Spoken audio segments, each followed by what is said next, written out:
کر رہا ہوں. مشرکوں نے اللہ کے بندوں کو اس کا جز بنا دیا. اللہ اکبر. ان الانسان لکفور مبین، بے شک انسان تو بڑا کھلا ناشکرا ہے. اب خوارج علماء جب اس آیت کی تلاوت کرتے ہیں تو وہ کہتے ہیں کہ انہوں نے اللہ کا جز قرار دیا مشرکوں نے تو وہ مشرک ہو گئے. جب اہل سنت و جماعت یا صوفیاء کہتے ہیں کہ نبی اکرم نور مجسم صلی اللہ علیہ وسلم نور ہیں تو بڑی صراحت کے ساتھ وہ کہتے ہیں نور من نور اللہ، کہ وہ اللہ کے نور سے ہے. سو نور من اللہ کے نور سے ہے. تو جب اللہ کے نور سے کہا تو من کا مطلب یہ ہوتا ہے کہ وہ اللہ کا حصہ ہیں، جیسے کہ اس آیت میں آیا ہے وَجَعَلُوا لَهُ مِنْ عِبَادِهِ جُزْءًا، انہوں نے اللہ کا حصہ بنا دیا.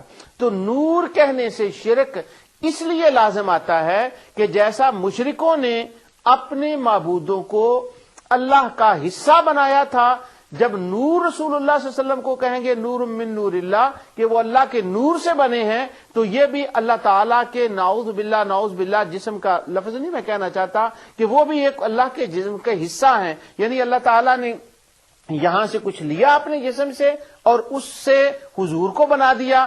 اس طرح نبی کریم صلی اللہ علیہ وسلم اللہ کا حصہ اور جز بنتے ہیں، لہذا اس لیے رسول اللہ صلی اللہ علیہ وسلم کو نور ماننا یہ شرک ہے.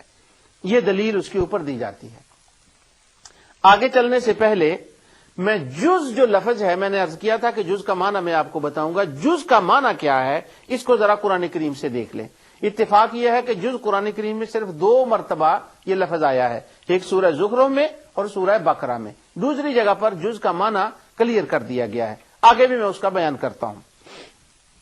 اللہ تعالیٰ فرماتا ہے، مشہور واقعہ ہے، میں واقعہ بیان نہیں کرتا، ٹائم بہت تیزی سے گزر رہا ہے. اللہ تعالیٰ فرماتا ہے وَإِذْ قَالَ إِبْرَاهِيمُ رَبِّ أَرِنِي كَيْفَ تُحْيِي الْمَوْتَىٰ، کہ حضرت ابراہیم علیہ السلام نے عرض کیا یا اللہ تو مجھے دکھا کیسے زندہ کرتا ہے. یہ مشہور بات ہے، آپ نے سنی ہے.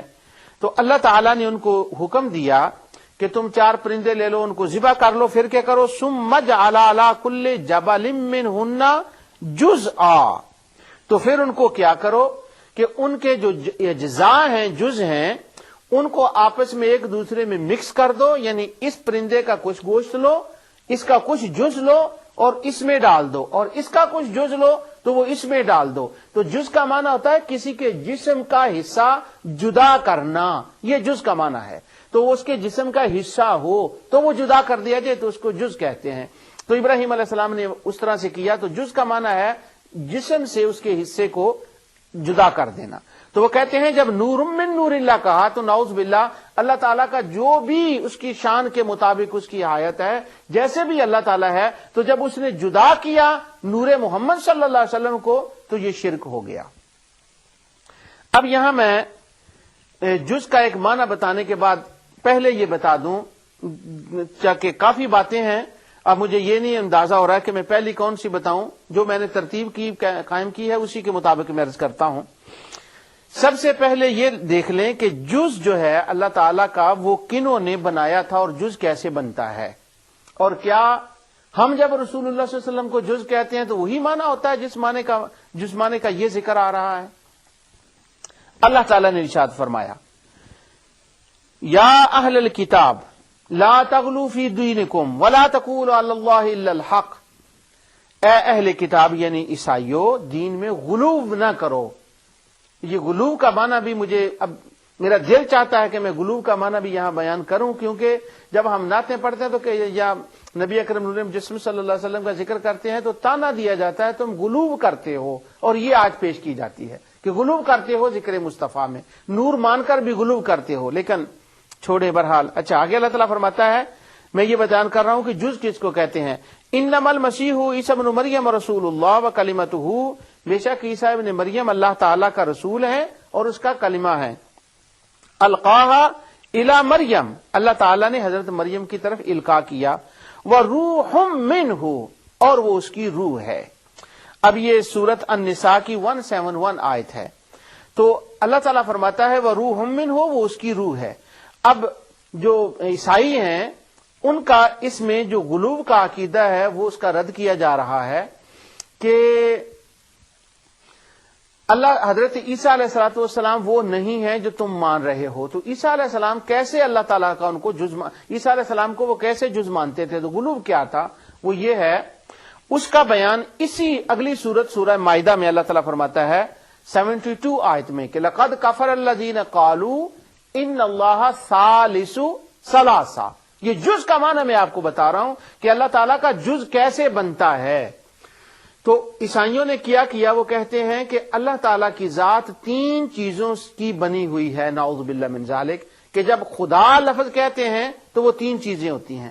ان کا نام انہوں نے رکھا ہے، ایک کا نام ہے فادر، اور ایک کا نام ہے ہولی گوسٹ، اور ایک کا نام ہے بیٹا.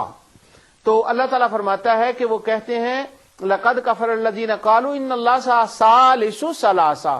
تو جو 3 خدا کے جز ہیں، بڑی دھیان سے بات کو سنیں، اللہ تعالیٰ مجھے اس بیان کرنے کی توفیق عطا فرمائے کہ اللہ تعالیٰ فرماتا ہے وہ کہتے ہیں خدا کے 3 جز ہیں، اور ان جزوں میں نعوذ باللہ ایک جز کا ایک باپ ہے، ایک بیٹا ہے، اور ایک بن ہے، بیٹا اور ہولی گوسٹ ہے. یہ 3 جز ہیں. تو یہ تینوں اکٹھے جب ملے تو خدا بنتا ہے. تو یہ خدا کے اجزاء مرکب ترکیبیاں ہیں. تو خدا مرکب ہے ان 3 اجزاء سے، خدا بنا ہے ان تینوں سے، نعوذ باللہ من ذالک.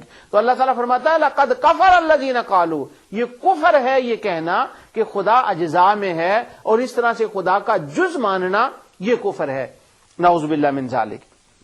دوسری جز کی مثال اللہ تعالیٰ فرماتا ہے وَجَعَلُوا لِلَّهِ شُرَكَاءَ الْجِنَّ خَلَقَهُمْ وَخَرَقُوا لَهُ بَنِينَ وَبَنَاتٍ بِغَيْرِ عِلْمٍ سُبْحَانَهُ وَتَعَالَىٰ عَمَّا يَصِفُونَ. کہ مشرکین جو تھے انہوں نے جنات کے بارے میں کہا کہ یہ خدا کی بیٹیاں ہیں اور خدا کے بیٹے ہیں. تو یہ خدا کا جز ہیں، کیونکہ اولاد ماں باپ کی جز ہوتی ہے. تو یہاں پر مشرکین نے جز جو مانا تھا، جس کا ابھی سورہ زخرف کی آیت میں ذکر آیا تھا کہ وَجَعَلُوا لَهُ مِنْ عِبَادِهِ جُزْءًا، وہ یہ جز ہے جس کو قرآن نے شرک کہا ہے، اور یہ واقعتاً ہی شرک ہے. اور دوسرا سورہ صافات اللہ تعالیٰ فرماتا ہے وَجَعَلُوا، یہ سورۃ صافات کی 158 آیت ہے، اور یہ نوٹ کر لیں اس آیت کو کہ کیا جز ہوتا ہے. وَجَعَلُوا بَيْنَهُ وَبَيْنَ الْجِنَّةِ نَسَبًا.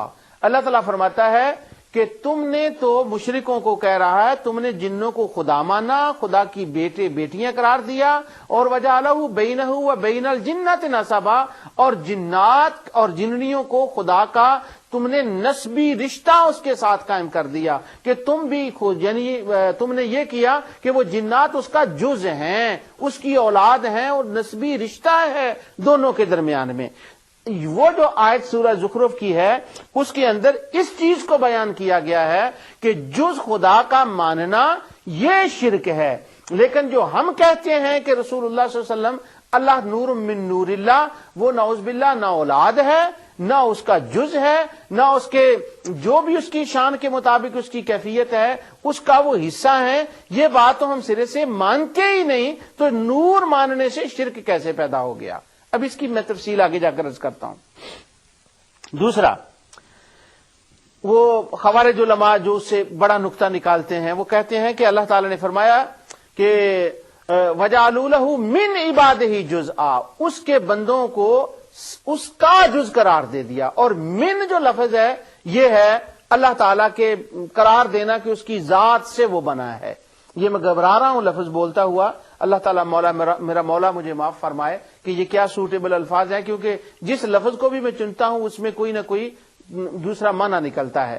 جو بھی اس کی شان کے مطابق اس کی شان ہے، اس کی ذات ہے، تو اس کی ذات کا حصہ وَجَعَلُوا لَهُ مِنْ عِبَادِهِ، ذات کا حصہ. تو جب نور کہا تو اللہ تعالیٰ کی ذات کا حصہ بن گیا. تو یہ بھی شبہ ہے، یہ بیان کیا جاتا ہے، لکھا جاتا ہے، اور یہ شبہ غلط ہے. قرآن کریم کی اب میں 2-3 آیتیں آپ کو اس پہ کوٹ کرتا ہوں کہ لفظ من سے نور من نور اللہ شرک نہیں بنتا. اور اس کا ہم معنی کیا لیتے ہیں؟ اللہ تعالیٰ فرماتا ہے کہ فَإِذَا سَوَّيْتُهُ وَنَفَخْتُ فِيهِ مِن روحی فقعوا لہ ساجدین. یہ سورہ ہجر میں بھی آیت آئی ہے اور سورہ صاد کے آخر میں بھی آیت آئی ہے